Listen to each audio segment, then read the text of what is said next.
attendance is very low today. Maybe people are still busy celebrating Christmas.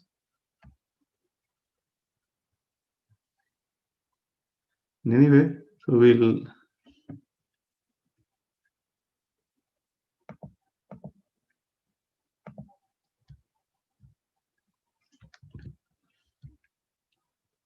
let me go for a live on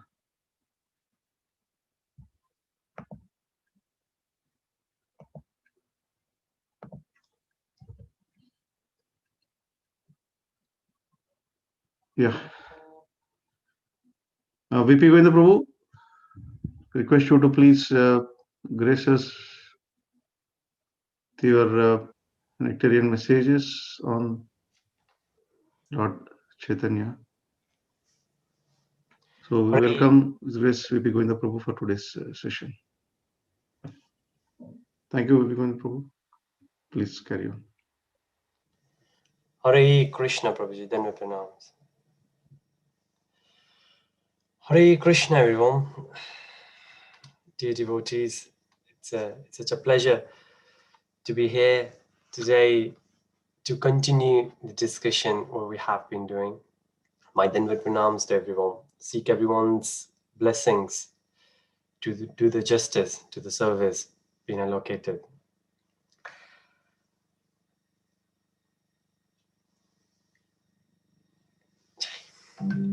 My allocated verses for today are from Caitanya Caritamrta Adi lila, chapter 7, verse 147 to verse 156. I will attempt to read the verses in Bengali, followed by translation. Right. Jaya Jaya Shri Chaitanya Jaya Nityananda Jaya Dvaita Gadadhara Shivasadi Gaur Bhaktivinoda.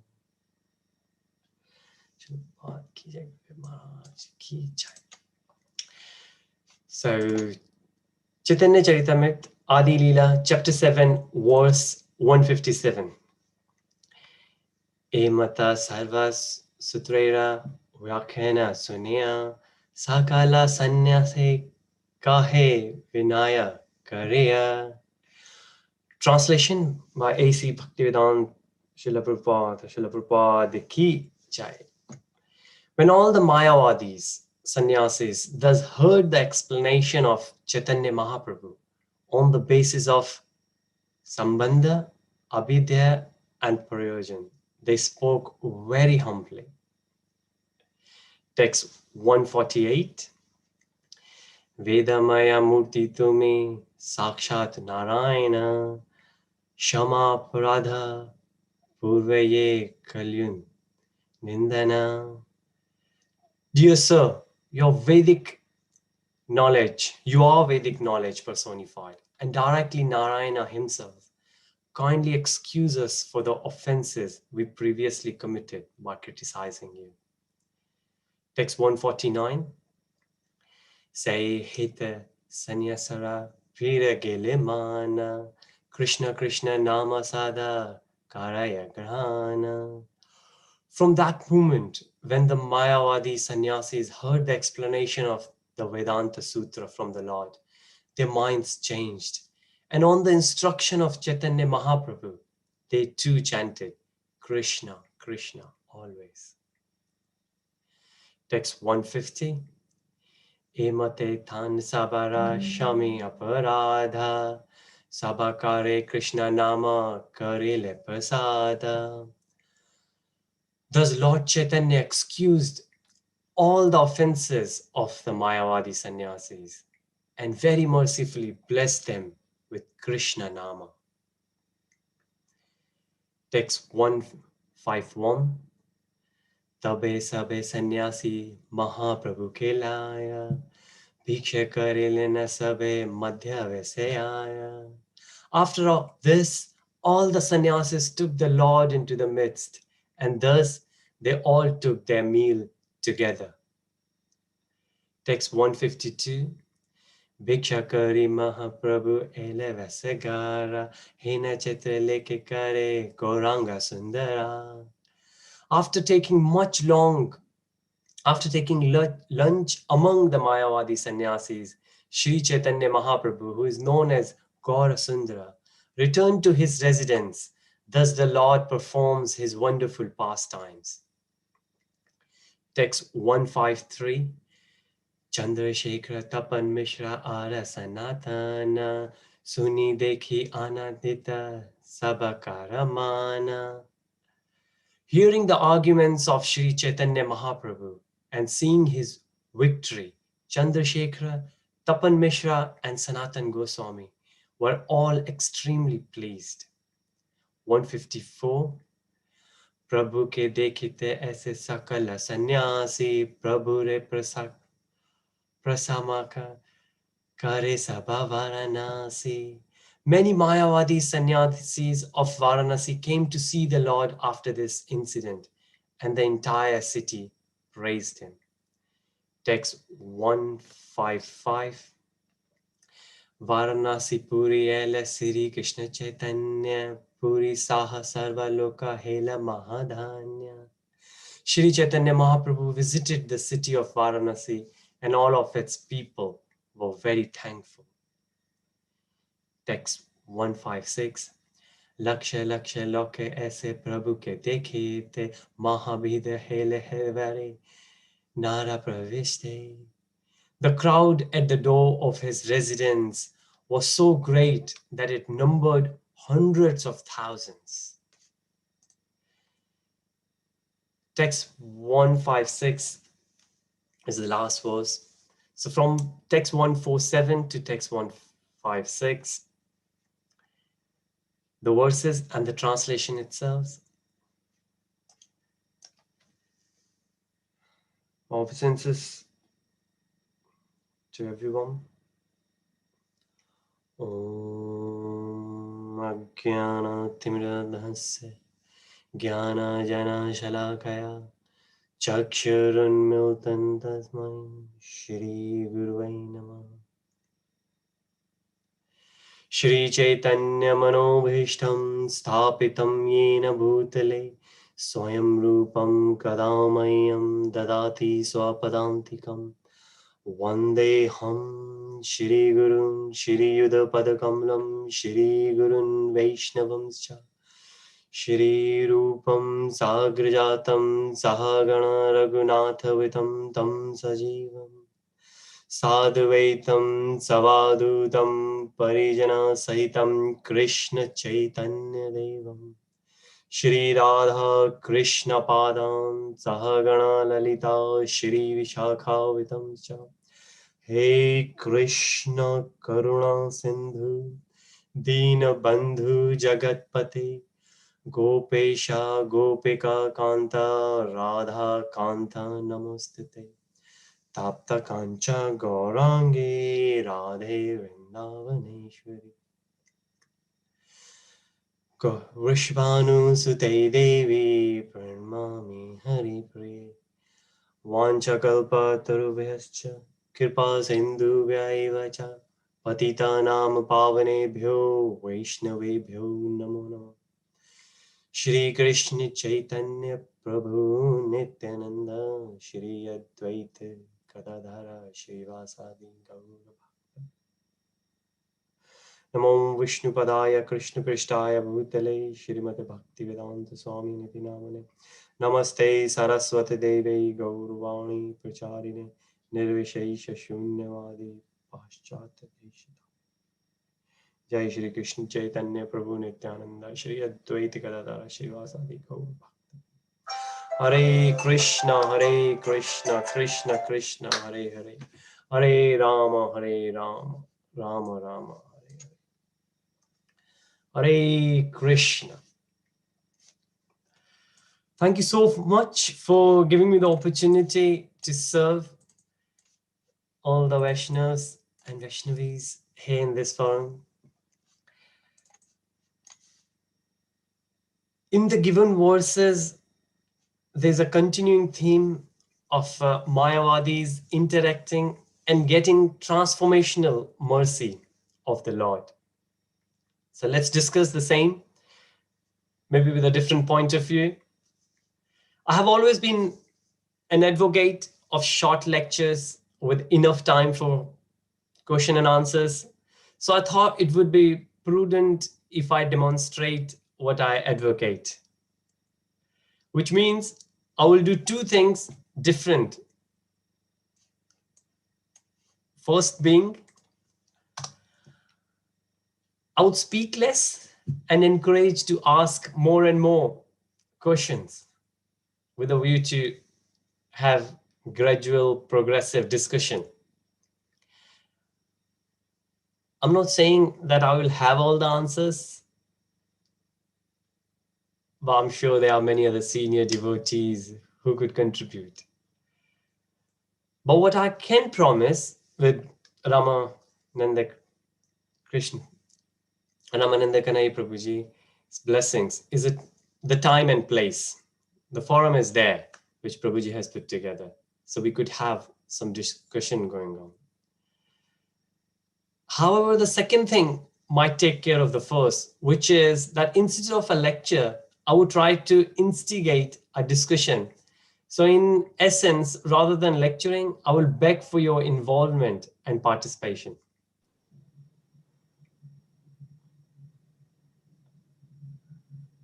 I would put forward a question and request you to provide your understanding, and we will take it from there.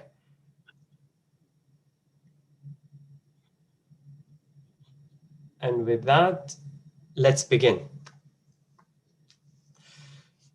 So, continuing with the theme, what we have been seeing in latest lectures and the seminar Prabhuji did as well.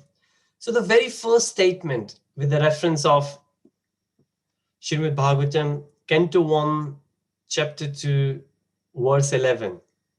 Translation: learned transcendentalists who know the absolute truth call this non-dual substance Brahman, Paramatma, or Bhagwan. So we all are here to know the absolute truth. I'm sure we all agree with that. And there's no doubt in it. So don't get me wrong. The ultimate destination we would like to get to is Goloka Dham. The absolute truth is the Supreme Personality of Godhead, Shri Krishna. And the first few sentences, or the very first sentence from the purport of the same verse, 1 to 11, says the absolute truth is both subject and object. And there is no qualitative difference there. Therefore, Brahman, Paramatma, and Bhagwan are qualitatively one and the same. So first question here, and I'm just getting my chat up. Maybe the first question, and I'm looking for some participation here, is that what do we understand by the very first word? So the focus today will be on these three terms: Brahman, Paramatma, and Bhagwan. Where I see this is a gradual development, the gradual realization. Bhagwan is the ultimate, but we start with Brahman and then Paramatma, and then we get to Bhagwan realization. But this word itself has been used many times. Obviously, when we say Mayavadis, which has been the theme, we always say they are the ones who look for impersonal Brahman. So whenever we use the word Brahman, we always use the adjective impersonal at front of it. I personally would like to discourage to use it, but let's start the conversation and see what we can get out of it. So may I request everyone to say a few words? It could be a sentence, it could be a word, whatever comes, and I will try to put them down together and we will continue the discussion from there. So the very first thing, when we hear Brahman, and of course, we have heard a lot. So I won't be surprised that if we will get everything what I need to say. But what we would like to say about Brahman, anyone please, feel free to say out loud or write in the chat. No form. Thank you. So the very first thing is there's no form. As a voice. Hare Krishna. Hare Krishna. Yes, please. It is light coming from the body of the Lord. Light coming from the body. Or effulgence. Rather than light, call it effulgence. Effulgence. Yes. Yeah. The word uses effulgence. Haribo. Thank you so much. So we got no form and light coming, effulgence of the Lord. Primary realization. Hare Krishna Prabhuji, then we pronounce. Okay, so we got three things here. Anything else apart from that?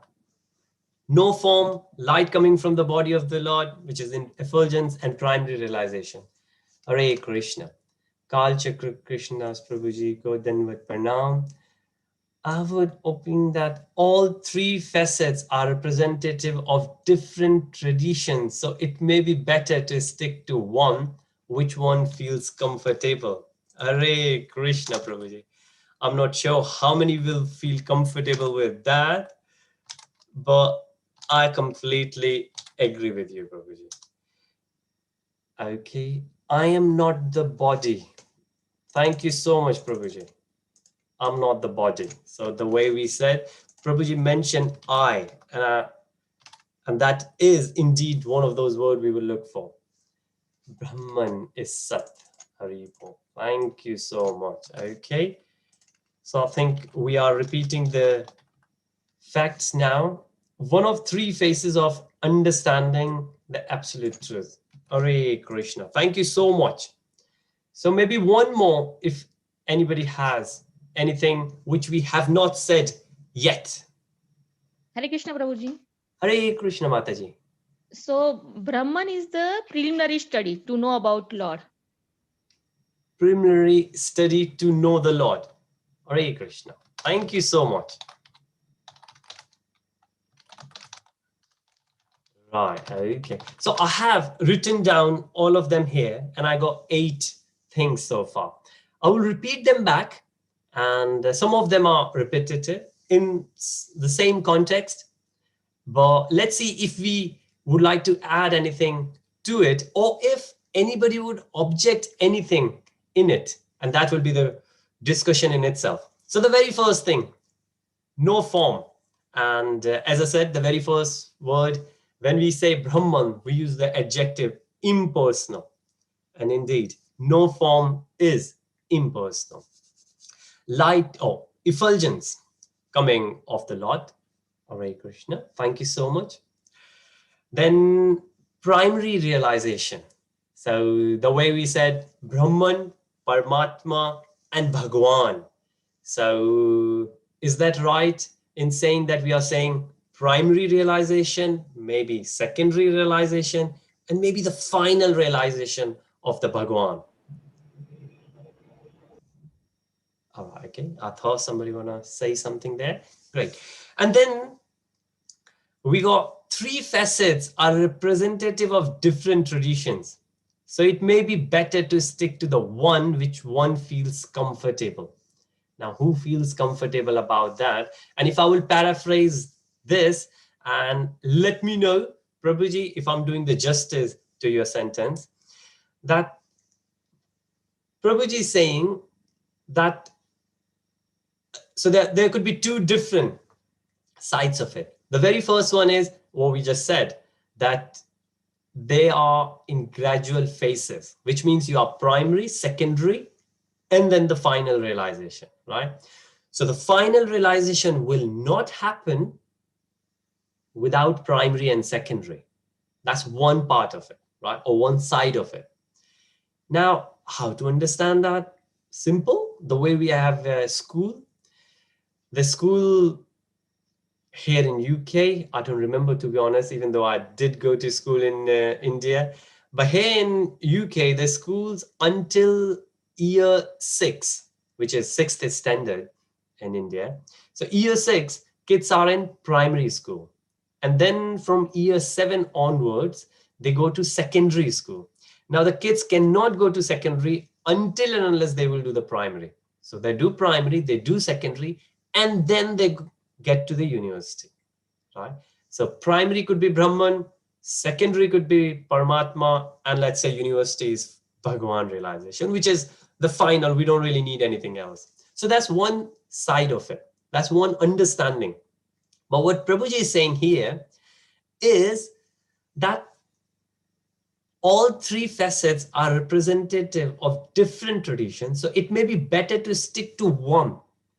And Prabhuji, let me know if I'm wrong, that what you're saying, what I think, what I understand is that doesn't really matter whether we use Brahman, Paramatma, or Bhagwan, we are actually referring to the same absolute truth, right? So I hope you have seen the difference in two understanding. Understanding one, where we say it's the three different realization, or the way it's been said, and there are some there are lots of references, three aspects of the same absolute: primary, secondary, and tertiary, or the final. But another realization is where we say it's the absolute. All three are absolute, and based on which parampara we are in, we follow one rather than other. It's just the personal taste. Right, somebody else said something. Prabhuji has said, they're not from different traditions, they are from different perceptions and understandings. Hare Krishna. Thank you so much, Prabhuji. Yes, and this is intriguing indeed. If you think about it, that we say a lot about it. We have Upanishads singing the glories of Brahman, right? And as I always said it, that whatever I have learned, or the way I got introduced about this concept of Brahman, was through Srila Prabhupadaji's books. And a lot has been said there. But still, there's one open discussion required on this topic. So what we'll do, maybe we will park this particular point here, which Prabhuji just said, they are not from different traditions, they are from different perceptions and understandings, right? So what we will do, maybe it's fair enough to stick to our tradition, the tradition we belong to, right? I'm not saying that this is correct or that is correct. What I say, that within the tradition we follow, we associate with, what do we say there, right? So again, out of two, we choose one. Why? Because our tradition, Brahma, Madhya, Gauriya, Sampradaya, supports one tradition. And that's the very first one we said, primary, secondary, and the final realization, right? So Prabhuji, what you said regarding different traditions, what we will do, we will park it there and we will come back. Sorry, Madhva, Prabhuji, it's my pronunciation. I think it's too early as well. Madhvacharyaji, of course. Brahma, Madhva, Gauriya, Sampradaya. Indeed, yes. So, yes. Now, we have established few things about Brahman. Right? And remember, why we are discussing Brahman? Because it has been said in the verse that the absolute truth, and I would consider all of us that if not now, at least at some point in past, we were spiritual seekers, and that's the reason we are here. All the mercy of the association of devotees who got us here. And of course, Srila Prabhupada and Guru Maharaj, who gave us the opportunity. So very first thing, just to summarize now, and then we will get into some more references and maybe my understanding, how do I see it? And we will take on to the next level. But very first thing we have established here is that Brahman has no form, right?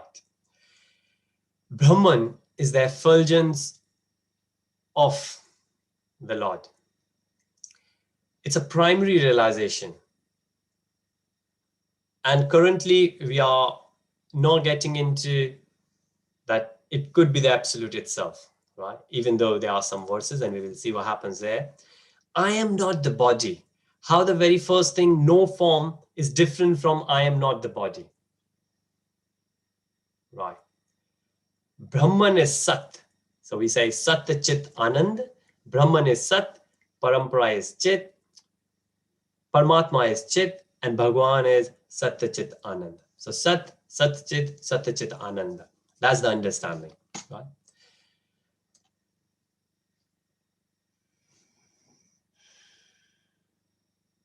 So far, what we have discussed, I'm glad we haven't mentioned one word, even though when we mention effulgence, we mention about effulgence of the body, and Goloka chart is there on the wall with me. It says it's those who follow Brahman, they end up in Brahm Jyoti. So that's another thing has been mentioned again and again. And that's one of the reasons, as the devotees and the followers of Srila Prabhupada Ji, even in the Gauriya Math, we like to criticize Mayavadis because they follow Brahman. That's their ultimate aim and objective of the whole sadhana. And because they do that, they end up in Brahm Jyoti. Right, okay. So where we are. So this is what we follow in Parampara, right? And we will stick with it. Now going forward, if you think about it, now what else we know about Brahman? In simplicity, I would say someone who understands. Okay, so Prabhuji has said, I would say we ourselves have different conceptions of Brahman. In practice, for example, the Shankara Sampradaya, it is not at all impersonal. Hare Krishna. Thank you so much, Prabhuji. And that is indeed the point. That I would really request this forum to be unique, because what I have seen it, and I have seen Krishna consciousness in different countries. I was there in Muscat, I was there in Dubai, I got associated in Abu Dhabi as well, which is in UAE. And then I went to Paris. I was there where there were 3 different sects. There were Bengalis devotees, there were French devotees, and there were Russian devotees. And even though the whole family together, but there's a discrete differentiation where you are. And I was all 3, and I could not understand the translation, because the translation was, the lecture was either in Bengali, French, or Russian, and the translation was in any of those languages as well. And I don't understand any of those 3. But one thing common, which Prabhuji just said it, that there are different opinions, different concepts within the same sampradaya. And that's why so far, if you see what I have been doing, I'm just reporting back what I have just heard from you and what my understanding is from Srila Prabhupada's books. Right? I haven't added anything of my understanding so far. Whatever you have just said it as a forum, and as we could see, they are different. Of course, most of the things are same, but still there are some subtle differences. There's a lot of difference between Brahmavadi and Mayavadi. Here, Mayavadis are criticized. Hari Bol, Hare Krishna. Thank you so much. Now, Prabhuji, a very good point here is that 2 things I will take from that last point, and let me get that on as well. Very first thing is, these labels are given by us. Now, this is coming from me. Who is Brahmavadi? Who is Mayavadi? Who is Krishna conscious? These labels, they're given by us. I don't think Chaitanya Mahaprabhuji gave those labels. And let me know if I'm correct. I'm wrong.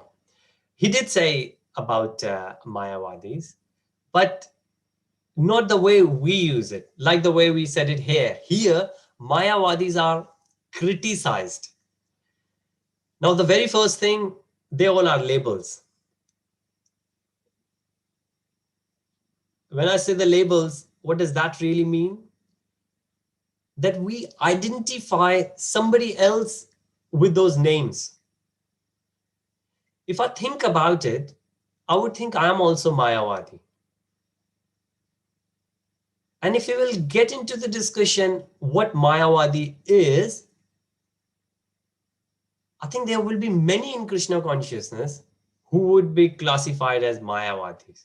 And we will get into it, well, if the time permits. But the second thing is more important than that.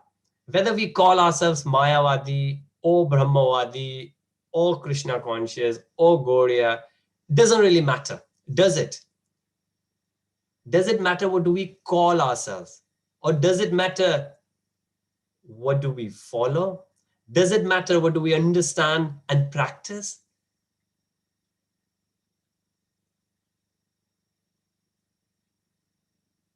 Right. But the second thing is more important. Do we criticize? Now, again, the point about criticization is very open. Than a lot of devotees, they say, well, we criticize. Well, I remember what Bal Govinda Prabhuji said. I did his Bhakti Shastri online. And if you have heard him, he's from Pune. And he got a great depth. So I did English and Hindi, both of them. English from Caitanya Caritamrta Prabhuji and in Hindi, Bal Govinda Prabhuji. He said one sentence, and that always stays with me. But again, he has his own, he got in-depth knowledge. He said that Srila Prabhupada ji, even if the verse didn't mention, he pulled Mayavadis in the discussion and he started beating Mayavadis in it. And as the followers, and this is in quotes, as the followers of Srila Prabhupada ji, we should also cherish doing it. Doing what? Doing the criticization of Mayavadis. And he said it a few times. But again, we all had a laugh. Well, I said we all had a laugh, like I was just listening on YouTube. But everyone else there were having a laugh there. Criticization is not bad by itself. Yes. And that's why I was saying that it's open, that a lot of people, they justify why they want to criticize, right? And we understand the mood of Srila Prabhupada ji, so fair enough with that. In fact, all Sanatan tradition thrive on debates in which one would end up criticizing the other's position. Hare Krishna. And that's another point. We follow Vedic culture, right? Everything comes from Vedas. There was one Veda split into others. So then we go 4, then we go Upanishads, then we go Puranas, Itihasas, Smriti. They all started from Vedas. It's a Vedic culture. And there was a point we used to have debates. And there are many examples in Upanishads, in Puranas, of these Vedic debates. Now, that's true that there used to be healthy debates and what we could have it now. And this is what I would request this forum to be, that rather than being another session of lectures, which YouTube is full of, how about if we have something where we could debate, like a simple concept? If you see, we haven't said much about Brahman yet, have we? But yes, yeah, you might say that there's not much to say about Brahman anyways. But then why do we go out and criticize? Maybe that's another point we could discuss now. But what Prabhuji said here, that yes, we could. If we can justify, we can. But there was a point, and that's true in Sanatan Dharma, in Vedic Dharma. We always used to have debates. Should we continue doing it? However, yes, in which one would end up criticizing the other's position. Now, this is a point where we could think that do we need to end up criticizing others, or with open arms and open mind, we can accept the differences in the opinions? Can we? Now again, somebody coming from Parampara said, well, there is no room for it. Why? Because Srila Prabhupada has made it very clear. Why do we need to do debate? Because debate we do when we have different opinions, right? I think this way, you think that way, you believe in that, you understand that, and I believe and understand that. But Srila Prabhupada has already said this.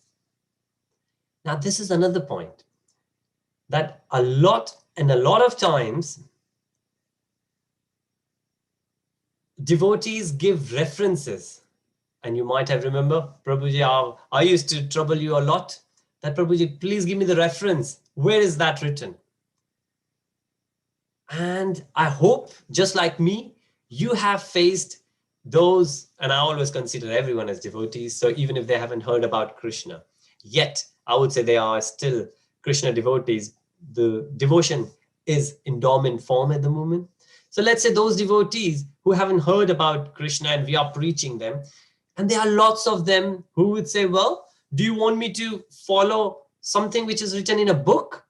So when you will say, well, Krishna has said this, Krishna has given insurance policy in chapter 9 that I will take care of you. I will give you what you are deprived, and I will take care of what you have. Krishna is giving you the insurance policy. Why can't you just follow Krishna? You will say, well, shall I just follow Krishna just because it's written in a book? Now, what you're going to do with them, how the reference is going to help, or maybe no. Maybe that's why we have something like the journey of self-discovery, where you go logical way rather than the referencing. But of course, within the where we are here, like what Prabhuji always says, that most of the devotees here are initiated, so they already have the firm faith in the Sampradaya and the founder Acharya. So we don't need to do the discussion. However, and this is what I have heard number of times, then why do we need to do the discussion? It's already written. Srila Prabhupada has said it. So very first thing, Krishna has said it. And the second thing is, Srila Prabhupada has said it. So why do we need to do the discussion?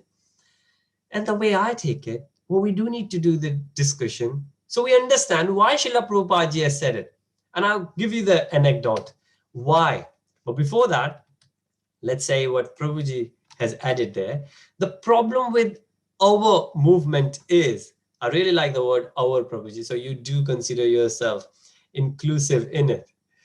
The problem with our movement is that we don't know the other's position, and neither do we care to know. I completely agree. I completely agree with that, Prabhuji. I feel the same. And that's the reason, the very first thing I requested, that what do we know about Brahman? What do we know? Because we always take the point of criticization. We always take that stand. Have we invited any Mayavadi here? Maybe some of us have the first direct experience. But again, in the lectures, like the verses we are reading now, Chaitanya Mahaprabhuji is sharing his interaction with Mayavadis. Of course, he was Chaitanya Mahaprabhu himself, and he could take care of Mayavadis, and the way he did, we might not able to. But then Prabhuji, you continued. Just see in this chapter itself, Krishna Das Kaviraj Goswamiji has not explained what arguments did Chaitanya Mahaprabhuji give to push back the Mayavadis. Exactly, that's my point. And I completely agree with you on that as well. That if we need to have a discussion, so for next 5 minutes, if I will represent Mayavadis, and trust me, I don't know much about Mayavadis. I have read some Upanishads and I could put forward Upanishads remarks, but if you think about Mayavad, like Shankaracharya Sampradaya Prabhuji mentioned, or Swami Vivekanandaji's, I don't know much about them myself. But yes, what Upanishads say about Brahman. And going forward, let's see what our scriptures, well, I say our scriptures, the translations and the purports written by Srila Prabhupada, they say about Brahman. Now, the very first thing I would say, let's keep it simple, right? Let's keep it very simple. And so a couple of things. Very first thing, when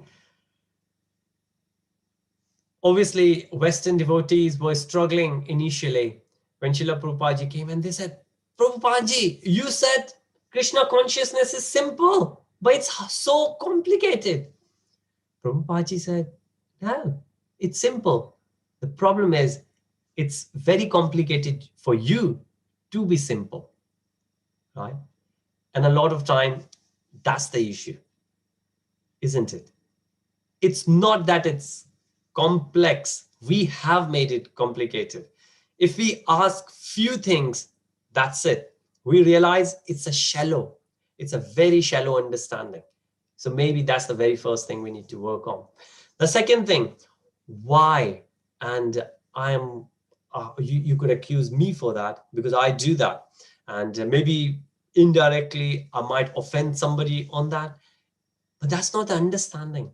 That's not the intentions. My understanding or the point of view when I ask the questions. So if Srila Prabhupada has said something, I will say, how Srila Prabhupada has reached to that conclusion? How? For example, qualitatively same, quantitatively different, right? And we did have this debate in the past a bit. But I will tell you why. A lot of times it has been said that we don't need to. And when I was there in Madhya Pradesh, some of the leaders, they have said it, that no. And I again remember this very vividly because I was there present in flesh when one of the Prabhuji said, no, we cannot question Srila Prabhupada. And then I thought, well, we are not questioning his authority. Well, he didn't say to me. Luckily enough, I was the witness there. But then I thought that, oh, can't we question in a way to understand what he's saying? Why saying? Like what Prabhuji said, that Chaitanya Mahaprabhuji pushed back Mayavadis. But how? What he replied back? But again, Srila Prabhupada and various other places, the way we can defend and defend our point of view, our understanding. And if you think about it, at the end of the day, this is how it is, isn't it? If you think about it, that Mayavadis, they believe what they think is correct, and we believe what we think is correct. And of course, the acharyas, we consciously or unconsciously have decided to follow. And we have faith in them. And fair enough, we should. But one of the anecdote, one of the pastime of Srila Prabhupada. So Srila Prabhupada says that that Krishna will come and save you. But he had a strong Bengali accent. So the way he said it, he said, Krishna will come, or the way followers, disciples, early disciples heard it, they said, Krishna will come and shave you. So he said save, but others heard shave. And then he said it once, and that's it. Sometimes didn't get the chance to clarify. And then when he said it second time, somebody asked that, Prabhuji, Krishna will come and shave you. And then Prabhupada had a bit of chuckle, a laugh, and he said, well, Krishna will come and Krishna will shave you and Krishna will save you. And then go, all right, okay.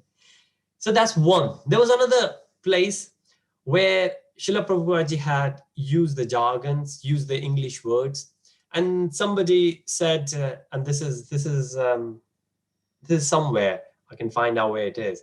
But disciples said, obviously they had the firm faith like we should. They said that this word is not there in dictionary.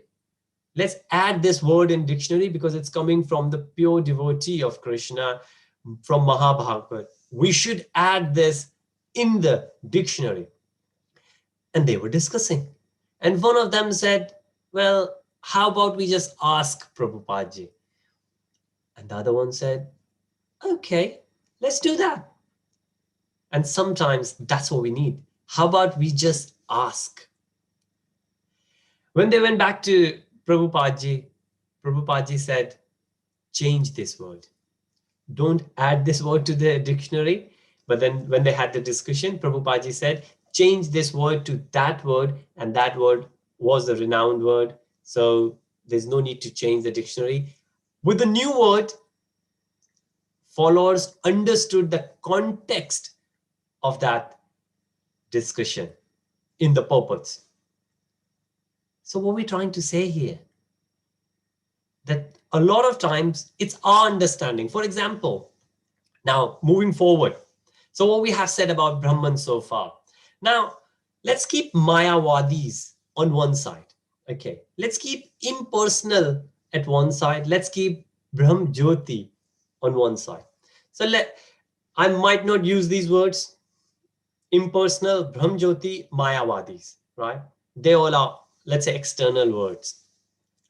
So what is Brahman? Now, a lot of things have been said about Brahman. And if you really would like to go and check the reference in Veda base, in the search, if you put Brahman, you can see how many different references will come.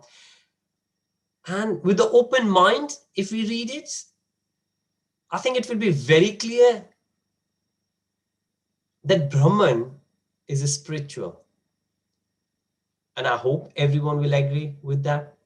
Is there anyone who would not agree that Brahman is transcendental?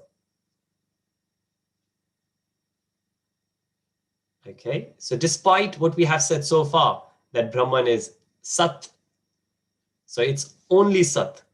And again, I'm not saying it. This is the understanding in the Sampradaya, that Brahman is Sat, Paramatma is Sat Chit, Bhagavan is Sat Chit Ananda. Brahman is Sat, but Sat is the aspect of Krishna. Krishna is absolute, so Brahman is absolute. Krishna is spiritual, Krishna is transcendental, Brahman is spiritual, Brahman is transcendental, right? Brahman is transcendental. Now, the reason I dropped the words like Mayawadis and Brahmjyoti, and this is what my understanding is, feel free to correct me. This is how I understand Brahman. And that's why I'm so much in bliss with Brahman, right? There's no contradiction at all. The way I see it, with the understanding which I think aligns with what Srila Prabhupada is saying. This is what I understand, which is, like we said, primary, secondary, and final realization. Without primary, we cannot get secondary. So not only that Brahman is spiritual, Brahman is transcendental, but Brahman is the stage, right?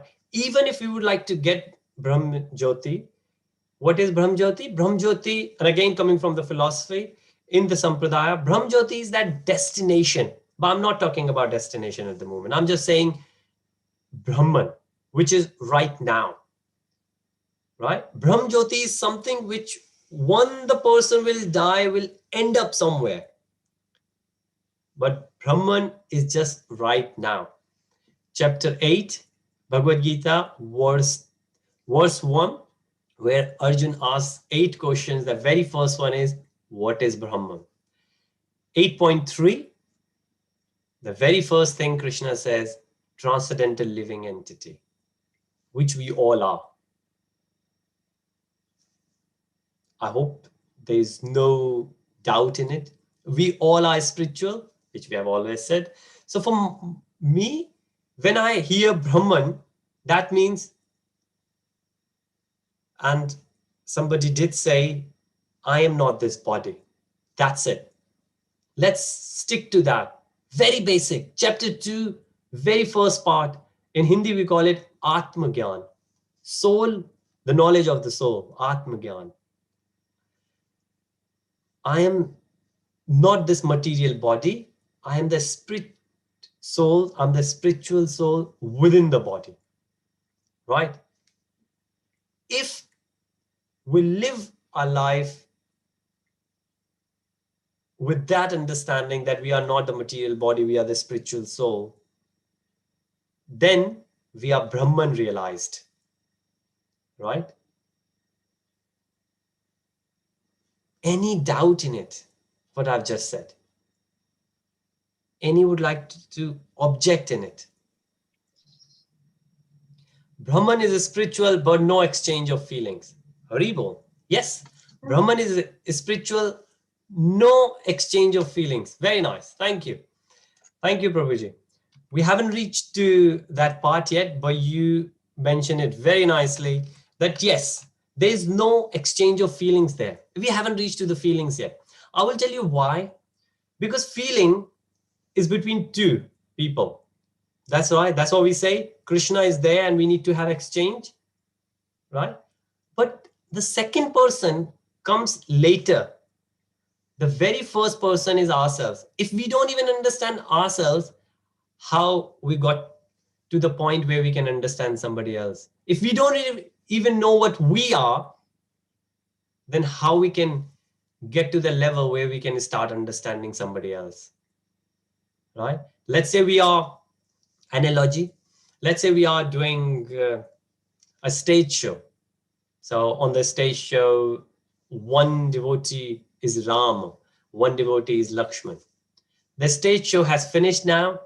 Everyone is off the characters, but Lord Rama is the person who enacted Lord Rama is not coming out of the character. He said, no, I'm still Lord Rama. And Lakshman is saying, okay, come on, it's time to go home. Let's finish it off. And he's not ready to come out of his character. And Lakshman said, Lakshman is so eager to get him out of the character. And somebody else coming out and said, oh, why, to Lakshman, that why are you so eager? Let him be Lord Ram if he wants to be. And the one who is Lakshman, he says, but if he will not reach home on time, Mother Sita will be upset. And that person just had a laugh and he said, who are you? He said, of course, I am Lakshman. What that tells us, that if that person himself is still in the character of Lord Lakshman, how he could help the other person. So yes, we will talk about feeling. As we said, the first thing is Brahman, the second thing is Paramatma, third thing is Bhagwan, where we need to have the interaction with Bhagwan, the feeling. But the very first thing is to understand what we are, who we are, Brahman. Do we agree we are Brahman, that we are spiritual? And not only that, we understand that. There's a big difference between what we understand. Well, the understanding itself is very overstated word. Well, the main thing is realization. Do we realize that? Do we? It says self-realization. Now, what is self-realization? Prabhuji, Mataji? All right, okay. Sorry, somebody came off mute, so I thought you were going to add something. All right, so I want to ask a question, Prabhuji. Please go on. So you quoted the 8th chapter, the verse from Bhagavad Gita. Yes. And the word there, I think, is Brahma, not Brahman. And is there a mix-up here? Let me check it, Prabhuji. As long as Yeah. I remember, and I'm checking on Ved Besa right now. So 8.1. Anybody would like to clarify that? 8.1, my understanding is the question was Brahman. Okay, sorry. No, Prabhu. Okay, Prabhuji, I think you are reading in Sanskrit. In Sanskrit, I think it says Brahma. But if you see, so I'm looking at the 8.1. Can I share my, I can. Okay. Prabhuji, I'm sharing my screen here. And very, very nice. Thank you so much. That's what we should do. There's no point going further if we have some objection in the discussion. Prabhuji, so I hope you can see my screen. 8.1, Yes. right? So I think if you look in Sanskrit, you are right. It's Brahm. Kim Tat Brahma. Yeah, Kim Tat Brahma. So what is Brahma? But if you see here, Prabhupada says Brahma, Brahman. And if you see the translation, what is Brahman? And if we will continue in 8.3, the very first thing it says, well, we can see the Sanskrit as well, but the Supreme Personality of Godhead, Krishna said that the indestructible, now we know anything indestructible got to be spiritual anyways, transcendental is spiritual, living entity is called Brahman, which is, fortunately enough, you and me. Yeah, so here the Brahma is referring to the individual soul, huh? Yes. In 8.1 and 8.3, and if you read that Sanskrit, it's Brahma and not Brahman. So Okay. so I think both are different. We are talking about two different things. Okay. So, so my understanding is that Brahma that is being referred to here is the individual soul, and Brahman is the effulgence from the Lord. Huh? So both are two different things, and kind of we are mixing up the two. Okay. All right. So what we do at this point, so my understanding is the Sanskrit verse and the English translation and the synopsis, they all refer, when the verse says Brahman, well, the Brahma, and in English Brahman, they are the same living entity. We are Brahman, and you are Brahman, everyone is Brahman. Well, obviously, what you are saying, and this is how we do the debate.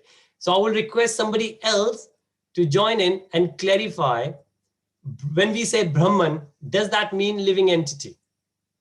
Anybody would like to clarify? If no, then there are many more verses I will get into. But I think it's very evident and very clear. But I'm so glad you raised it, that Prabhuji, because that's the very first thing we should clarify. Also the definition of Brahman comes from that, huh, Prabhu? So Brahma Janati iti Brahmana. So a Brahman is one who knows what is Brahma. So who knows what is the self. So rather than Brahma or Brahman, it is Brahma. Yeah. Definition of Brahman, there are many, and that could fit what you just said. But when we say Brahman, Brahman is the living entity. Like what it says in the verse, if you just see this, the Brahman is the living entity, which is us. So when we say we are soul, not this body, that soul realization is Brahman realization. There's nothing about effulgence there. Okay, I'm just going to read the chat. Somebody's saying something.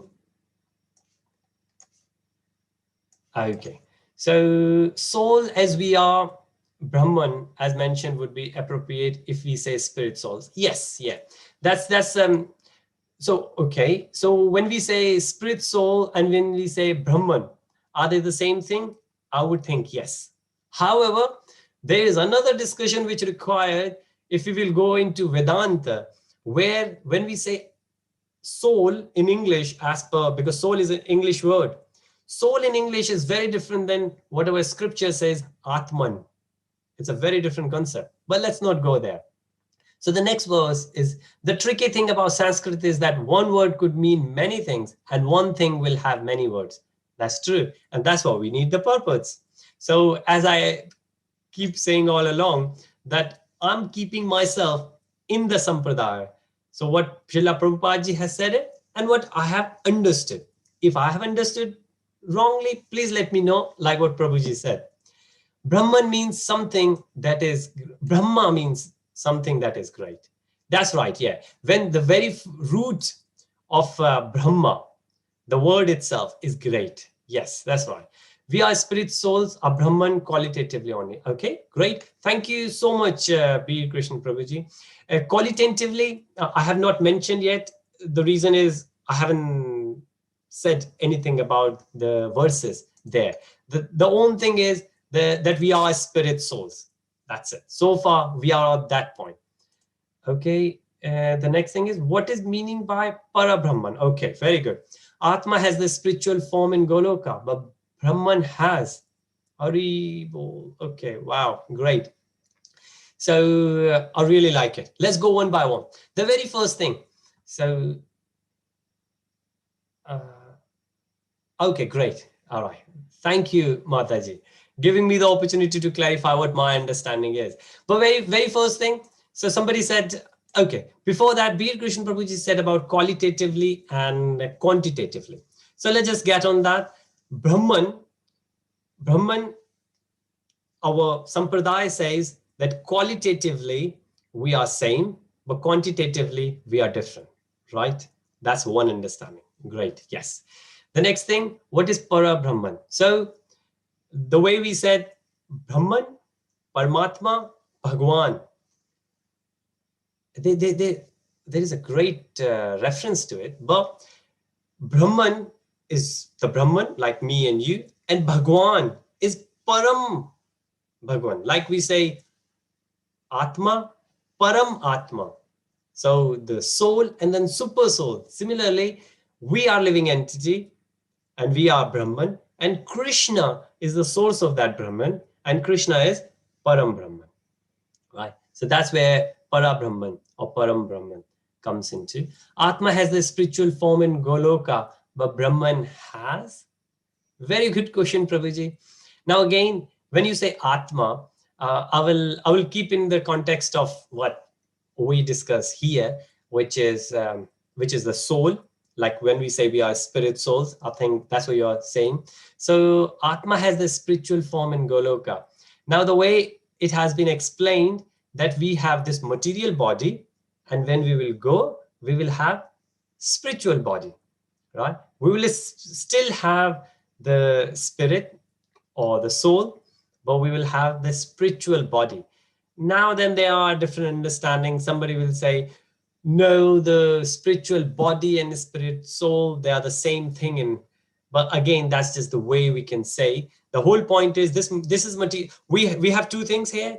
We have the spiritual soul and spiritual body. Sorry, spiritual soul and material body. So there are two things there, right? And because we are in material world, material body will stay here. A spiritual soul is a spiritual, so it will go back to spiritual world. In a spiritual world, that spiritual soul will have a spiritual body. Simple, right? I hope that clarifies. If not, please let me know.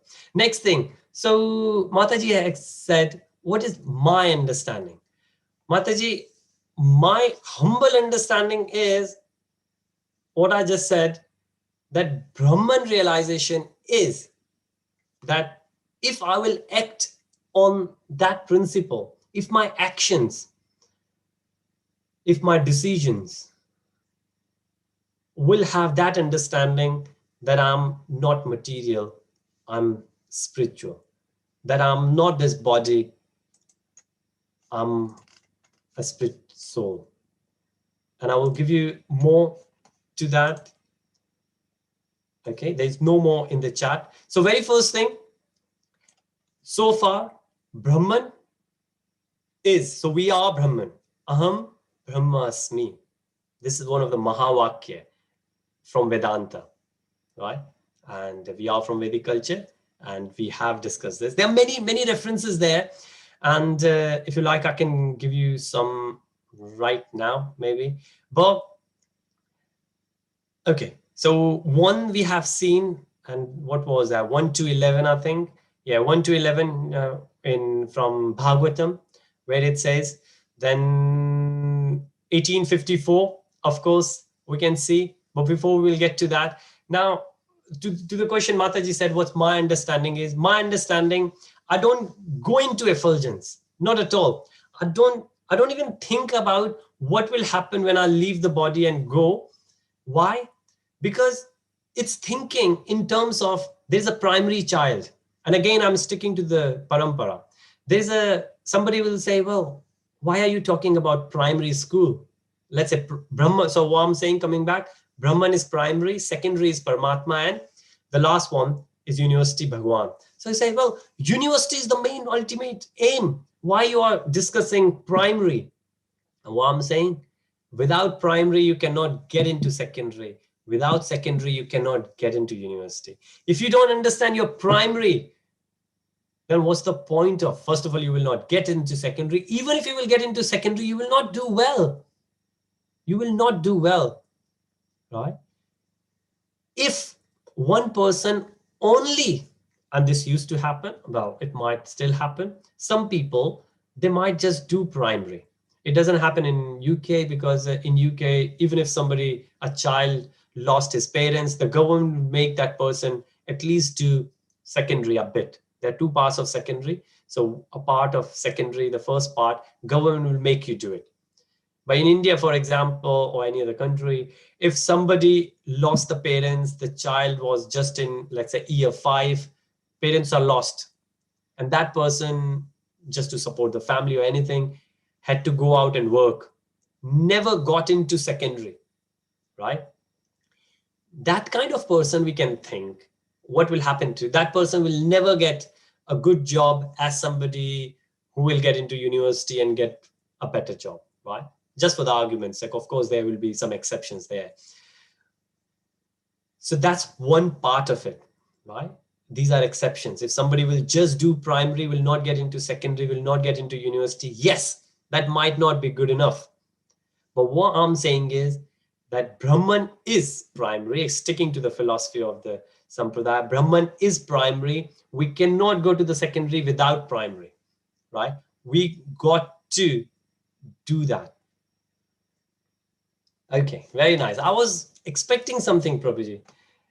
I'm glad you said it. Why do you think that we don't understand the primary, Prabhu? Our point is, since we are in university, it means that we cross the primary stage. Why to waste time on primary again and again? One who is in university will not sit back and study alphabets. Prabhuji, allow me, consider me as your younger brother in the family. I would like to challenge, we are not in university, we pretend to be in university. It might come harsh, but I guess in the family, we can do that, right? We are not in secondary at all. Most of the time, we are pretending to be in secondary. Primary is Brahman realization. Brahman is transcendental. If we are, and this is where I can say 1854. Prabhuji, yes, please. So, Mataji asked, what is my understanding? If my understanding is correct, that Brahman is that understanding that we are spirit soul, not the material, then we will be desireless. Because all the desires we have that belong to material body, right?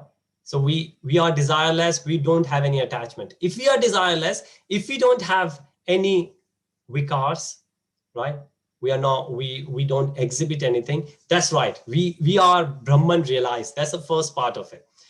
But are we there yet? Are we? Hare Krishna. Mataji, you have raised your hand, please. Yeah, Prabhuji, if anybody asks my opinion, means you told many times we are pretend to be in university. It may be exactly, but my answer is why I am pretending in the university, because my spiritual master and my parampara, they allowed me. So they told, especially our prominent Siksha Guru, His Divine Grace Srila Prabhupada has said, you just chant your rounds and you just follow your 4 regulative principles. I will take care. So, I feel our eligibility comes by mercy more, not by understanding. So that's what I feel. So I'm dependent on my preeminent Siksha Guru's mercy. So I am having faith, and Chaitanya Mahaprabhu has mentioned the Achintya Beda Beda, what you are telling, the qualitatively one and quantitatively same. This was not like preached and given by Srila Prabhupada. It was given by Srila Chaitanya Mahaprabhu. So this is what I felt, Prabhu. Like what you said is absolutely, definitely we may be pretending, but we are having, that is what the meaning of the causeless mercy. What is the meaning of causeless mercy? Which we are getting from our parampara. This is what I understood, Prabhuji. Thank you so much. Hare Krishna. Thank you so much, Mataji. Right. Oh, Mataji mentioned a very good point about, and Prabhuji also added just, Mataji said that yes, we can. Why? Because we got special mercy. And Mataji, I'm rephrasing. Sorry if I will go wrong. That we don't really need to get to primary and secondary because we got the special mercy, special ticket. We could get to the university and we can pretend, right? Because we got the causeless mercy of Chaitanya Mahaprabhuji and of course the acharyas in the sampradaya. That's one thing. Causeless mercy itself is very good. And maybe the time we have left, let's move on to that point now. But before that, Prabhuji said, I'm happy to be pretending, Prabhu, if you think Srila Prabhupada also pretending. Now, Prabhuji, that's a big difference. See, I'm not saying Srila Prabhupada was pretending, right? What Srila Prabhupada was, what Srila Prabhupada did, many a times he said he could do it, but he asked his disciples, you won't do it. What he did, given time, circumstances, we should not do it. Just because he criticized Mayavadis, we take the stand and we start, I would say that is the height of pretending. Just because we are following somebody, that person did it. And that's why the question should be, why did he do what he did? We are not in that position. We are not, well, I can say for myself, we are not that elevated. So I wouldn't say Srila Prabhupada was pretending. Now what I'm saying is, and we will come back to Mataji's point as well. Mataji mentioned about causeless mercy, right? Now, again, the point, okay, let me read the points here as well. So can we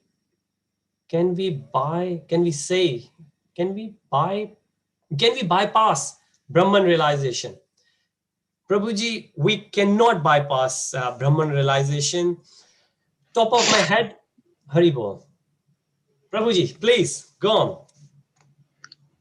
Prabhuji, for example, you said that in UK, primary is mandatory, and if is not able to do, then government helps and they pay for the primary education and then they go to the secondary. But I mean, generally, I'm talking about India, Canada, and America. If you are 16 years of age, if you have not studied anything primary, then you will be allowed to enter into the 10th grade examination, and then you will be honored the 10th grade. So what Ramanand Prabhu said here in the chat box, so nobody is discussing here that Brahman is lower or something, but when there are every facilities are available to to have the I mean, it is a basic, so why we are discussing, I mean, we can just let it bypass, no? We can discuss about the primary, I mean, so that is what is my point. Haribol. Thank you so much, Prabhuji. We cannot bypass Brahman realization in his spirituality. We cannot. And I will quote, I'm reading more comments here, which is great to see. Well, I will quote, it's in Teachings of Lord Kapila, chapter 17, verse 41. There are many similar ones, but this is a straightforward. It is said, and this is in quotes, I'm reading, it is said that unless one becomes Brahman, one cannot serve Brahman. And this is Srila Prabhupadaji's purport. What does say? And if we read further, what it says, that again the same point, until unless we realize ourselves, we cannot have, without realizing that you and me, let's say, if I will just say for myself, without realizing that I'm a spiritual being, How can I have the relationship with spiritual master? How can I have relationship with Krishna, who is the Lord? We cannot. We cannot have it. However, I will give you, and this is what the part of it from causeless mercy as well, right? What is causeless mercy is another thing. We shall discuss that as well. That's very, very, very important to discuss. If you want to discuss today, I will request Prabhuji to have another session on that. But just on this point, we got to understand without Brahman, we cannot. So it's a gradual phase. Without understanding ourselves, we can only stay in the limbo. And His Grace Anant Vijay Prabhuji, I think, he has given a lecture. If on YouTube we search, the title is How to Overcome Stagnation in Krishna Consciousness, right? And what I have seen it, and some of you might have seen it as well, that we are stagnated. Yes. Now, like I asked the question from one of the Prabhuji here, he kind of chastised me, and fair enough, because he said that what Srila Prabhupada has done is great. Well, he made hippies into happies. And I completely agree with that. You know, sometimes you say something and people take it further and make their own words, like what Prabhuji just said it. I didn't mention about Srila Prabhupada. I just said it about ourselves, right? He just said, if you are saying this, then you might have been saying that Srila Prabhupada was pretending as well. No, I didn't say that, and I didn't mean that either. But the point is that Brahman understanding is our true nature.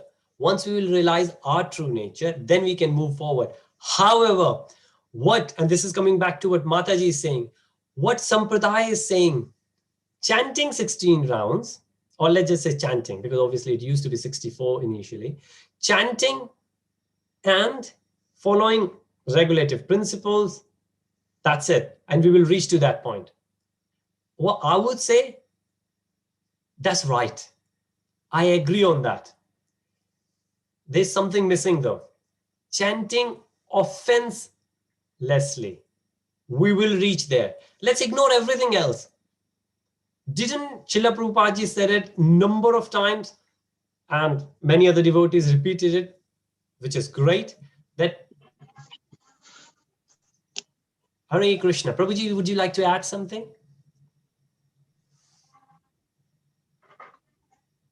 All right, I think Prabhuji just unmuted himself by mistake. Be Krishna Prabhuji. Okay, all right. Sorry, I've just muted Prabhuji. Be Krishna Prabhuji, before I go any further, I've just seen your virtual hand. Would you like to add something? Yes, Prabhu. My point is, in scriptural references, even if you see Bhagavatam, Yes. in the beginning itself, it has rejected, except bhakti, other processes, dharma Yes. pojita koitavam. But if Yeah. you go in the second, again, it is telling, akama sarvakama mukhikama va udariti. Means, if someone has desire also, he should worship Lord Vishnu. So how it is possible? So scripture, what we accept, scripture is for everyone.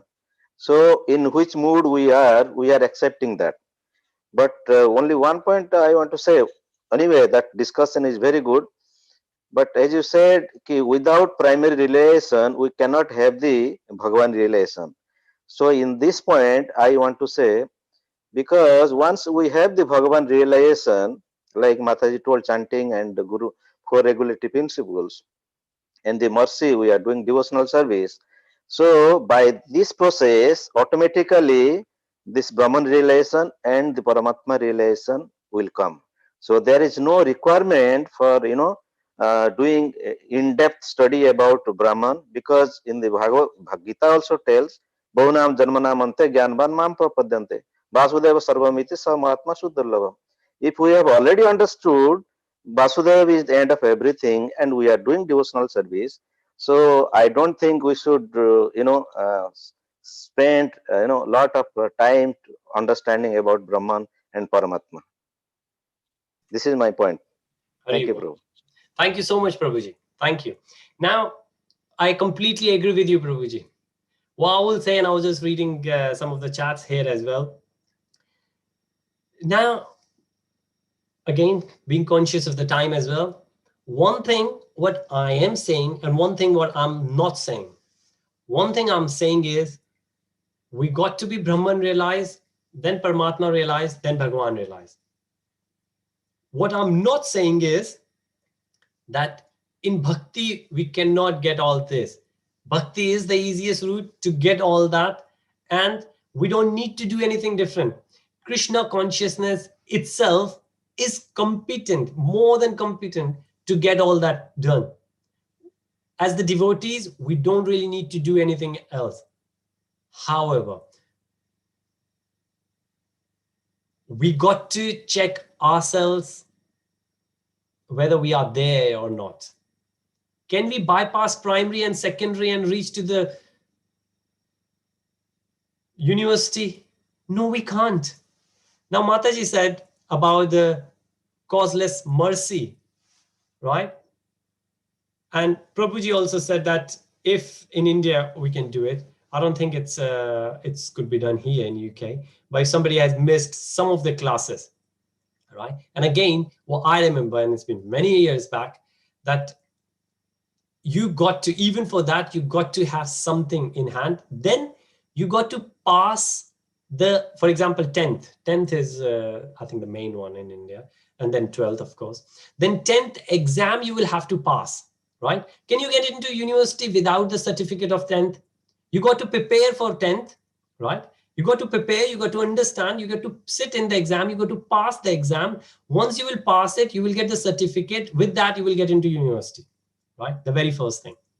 So the same thing, doesn't really matter how much time you spend. Now, somebody asked Prabhupada, and this question was asked recently as well. And I was very intrigued what the answer will be. And the answer was what I was thinking the answer will be. Now, let me know if you go with a bit different.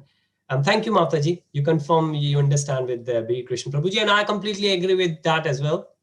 And many other comments also, which is great. Now,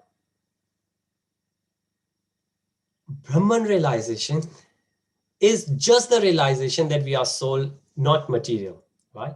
If you think about it, this is what Srila Prabhupada has said it, this is what Krishna has said it. That very first level we got to realize, and even when we do the outreach programs, we start doing the preaching, that's the very first thing we teach. That you are not this material body. Stop working for this material body. Look for the spiritual soul. That understanding is Brahman realization, right? The only thing what I'm saying is, are we on that level just because we are saying it? Because if we are, we will not have any material desires. So there is a big difference. What do we say and what do we realize? And that's the only thing I'm saying about Brahman realization. I am not saying anything about Mayavadis. I'm not saying anything about effulgence. I'm not saying anything about impersonal. I'm not saying that we don't need to move further. Right?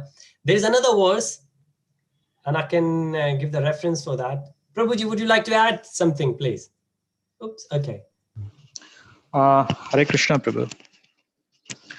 I think, see, in the very strict study of the Brahman Sampradaya, I mean the traditions which pursue the study of Brahman, the feeling of renunciation, that is quite important. Whereas in our bhakti tradition, there is not so much of an emphasis on renunciation. I mean, in fact, if you see, we have this concept of yukta vairagya, which is it's not that you just go and say renounce everything and then go to the Himalayas or something like that, but whatever you have, you use it in the service. Like, that's the thing. That's why in Krishna consciousness we don't find too much of an emphasis on this renunciation aspect, as much as you find it in other traditions like Advaita and the like.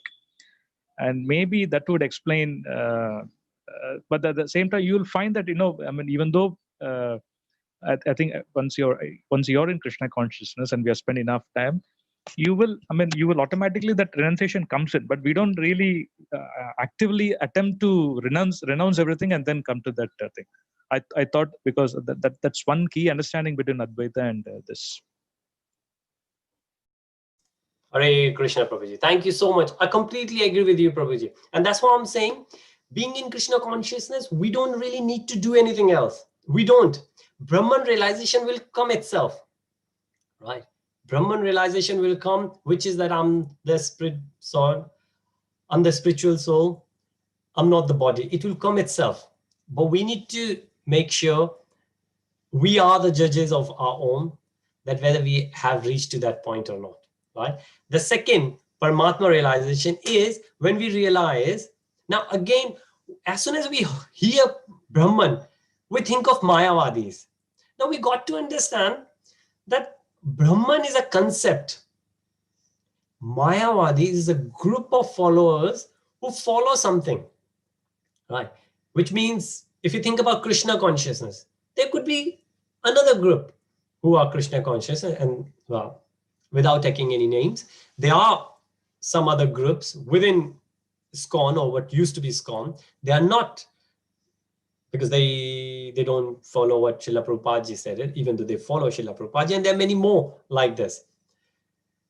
However, after Brahman, we move on to Paramatma. Paramatma realization is when we realize not only that I am Brahman, everyone else is Brahman. What does that mean? And there's a verse in Bhagavad Gita for that, that we reach to that equipose level where we understand that the way we say it, that elephant, Brahman, a dog, Chandal, all of them we see with the equal vision, right?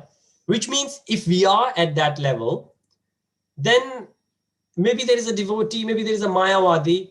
We know both of them are spirit souls. We are not going to. Now, again, Prabhuji will say that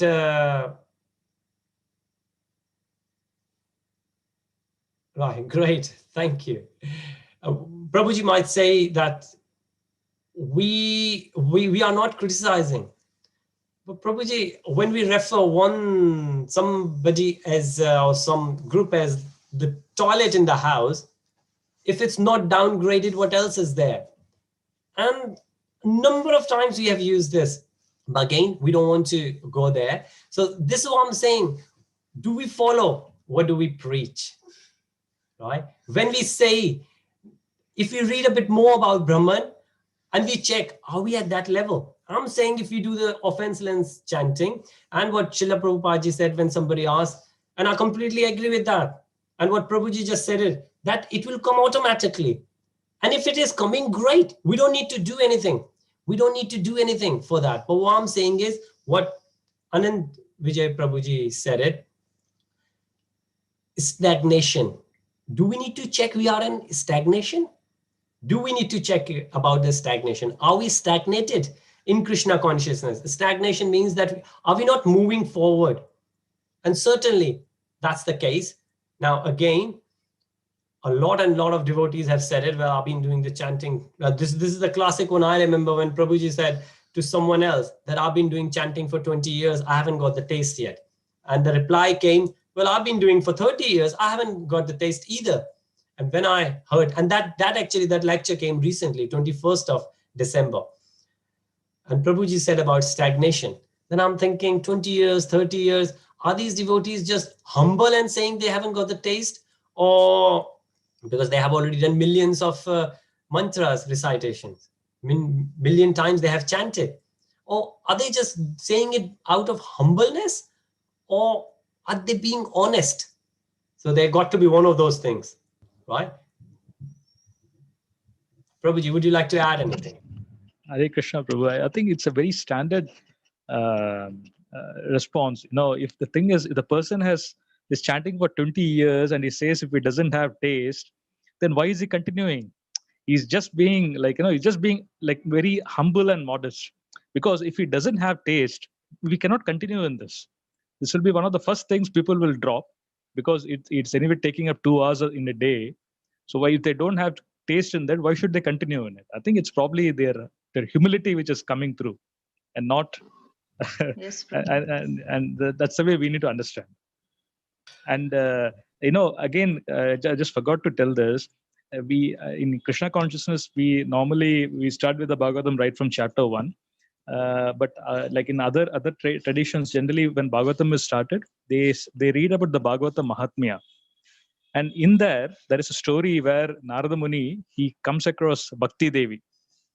Bhakti Devi is like, she is kind of very worn out, and she's got two children on her lap, and they are also very tired and the like. And to which, when Narada questions her, she says that these are my 2 children, Jnana and Vairagya. So from that, we need to understand the position of Jnana and Vairagya in the Bhakti tradition. So Bhakti is normally is prominent, and we don't give too much of importance to Jnana and Vairagya. And that's why, like, this discussion of Brahman and the like, when in this Bhakti tradition, we'll never be able to. That's what I was saying, that they are 2 different traditions. And like, once we select one tradition, we just go with the flow in that thing. And of course, we need to be honest with our own realizations. Okay. I mean, today what happens is we don't really think too much. I mean, now I'm not in, since I left Muscat, I'm not in the association of devotees. And I have only memories of it, but then it also gives me an opportunity to look at things more critically. So like we get lost in that the kirtans and the prasadams and the getting together and the like. So it's an experience for us there. Whereas when we get into the study of Brahman and this thing, that becomes a theoretical exercise for us. There are 2 different worlds. I mean, again, I do not know enough of each of them anyway. But this is what I feel like when I'm afar, like from a distance, I feel that these are 2 different worlds, and they are best left to where they are, like rather than trying to reconcile both. Haribol, Hare Krishna. Hare Krishna. Thank you so much, Prabhuji. Yes, I completely agree with you, and I would go with you, Prabhuji. The whole point of discussing Brahman today, because I've kind of decided what you have said it, I've reached to that point. And I do remember you did mention that to me before as well, that you used to be similar, like asking questions and thinking that way when you started. And I did mention then that maybe, Prabhuji, I will reach to that point. And I think I have reached to that point now where I will not. But I just took the liberty of discussing what I really think. And Mataji has asked there that if I have shared this with my spiritual master, which happens to be His Holiness Jayapataka Swamiji Guru Maharaj. But Mataji, there is I don't have, if I have a question, I will go back to Maharajji, Guru Maharaj. But what I will say is that it's not, there's a process, but it's not the process itself. It's where I see, like what Prabhuji said, like what Srila Prabhupada has said it. If you think about it, so the question was, how long, and I'm reading the question, somebody asked, how long does it take to be a true devotee practicing bhakti yoga? Anybody would like to reply back? And Prabhuji just said, and I completely agree with that with bhakti, jnana and vairagya will come. And you have been doing bhakti for ages. Well, sorry, I don't mean you as one person, but we all are. We've been doing bhakti for so many years. Have we got jnana and vairagya? The question is, how long does it take to be a true devotee practicing bhakti yoga? Somebody asked this question. And the answer is, Srila Prabhupada has replied that it takes one moment. As soon as you fully surrender to Krishna, you become pure devotee. And that's the reason I say this, that we all agree that it takes a moment. Well, we have been spending so many, and that's where I completely agree with that lecture which says stagnation in Krishna consciousness. We enjoy where we are and we are stagnated. Now, again, I'm not saying that personally to anyone, I'm not saying to everyone, but we need to do the check ourselves. And the way we can do it, have we reached to those milestones? Have we reached to those milestones? It says we need to move forward. Brahman realization, just a step. Then we need to reach to the Paramatma realization. And then we need to reach to the Bhagavan realization, which is the final one. And 5 more minutes left to summarize everything. So, and which I just did in one sentence. So the reason when I hear Brahman realization, I understand somebody is spiritual now. Not Mayavadi, not Brahmjyoti. That will come later when the person will leave the body. But at the age of 40, if somebody is Brahman realized, and then if person is going to live until 70, that person has the capacity to go to Paramatma and Bhagwan within that. And then that person will not go to Brahmjyoti, will go to Goloka Dham. And that's the whole point. We need to see whether we are stagnated in Krishna consciousness or not. This is our personal check what we can do. Or are we stagnated, enjoying everything, relying on causeless mercy, right? Relying on causeless mercy. And this causeless mercy itself, now the way, again, we don't have enough time to do it, but maybe some other time we need to understand what this causeless mercy is. Srila Prabhupada ji has given the causeless mercy. Chaitanya Mahaprabhu ji has given the causeless mercy. We got the causeless mercy. We are doing the chanting. It only takes one moment to realize, to be a fully surrendered devotee, to become a pure devotee. Like Srila Prabhupada ji said it, and somebody replied to the devotee who asked for it. And I hope we all agree with that, but it's not happening with us. Why not? Maybe because we are stagnated, right? And if you think you're not, great, good. But where I stand myself, I would like to keep moving forward. And the only way of moving forward is to find out which state I am on. Only one thing I will mention about Brahman is that we have 9 steps, right? Starting from Shraddha to Bhava Prema. I forgot the name of the Prabhuji who came from Chopati, I think. When I asked him that where you put Brahman, I think he said it got to be above or around Anarth Nivritti. And this session, which is a completely different session from Mumbai as well, the Prabhuji said that most of the time we get stagnated at Anarth Nivritti. Where we are, we got to check it. For me to check is whether I am on one of those 3 aspects of absolute truth. And that's the whole reason. But I understand when people talk about Mayavadis, I don't need to. I don't know why do I need to hear about Mayavadis. Yes, when people say Brahman, I do get excited because it's one of those spiritual things which we should have it. Chanting will do it, pure devotional service will do it. We just follow Srila Prabhupada ji, all his teachings. By the mercy, we get the association. With the association, we follow the route that is the mercy itself. Mercy doesn't mean that everything will happen overnight and we will get the university certificate, even if we haven't passed the primary and secondary. Mercy only means the route has been shown. We have to walk through the route. That's my understanding. And again, I hope I haven't annoyed anyone. If I could not take any messages, please forgive me. Time was pushing to the limits. But we can see, even without the lecture, a healthy discussion, we can go for that long. So maybe going forward, this is something we could have it. But that's the time limit for me for today. And from me, as I said, I have reached to that point that I don't think I will bang or keep banging on Brahman anymore. I will keep that as a sidebar. I just thought I will take that final opportunity to share what I feel it. Not Mayavadi concept, but the Vedic concept of Brahman. And I love to keep it very simple. It's just that, nothing complicated itself. It's just a route of mercy which has been given. We have to walk through. We have to keep checking where we are. Nobody else could do that for us. We have to make our own way forward. Out of 2 fingers, the second finger is causeless mercy. The first finger is the effort. We have to make the effort of chanting, offenseless chanting. We can do the chanting, but are we doing offenseless chanting? It's up to us. We have to check ourselves. So with that, I would like to say, Srila Prabhupada ki jai, Gurudev Maharaj ki jai, Ananta Koti Vaishnava Vrinda ki jai. Thank you so much. Please keep me in your association.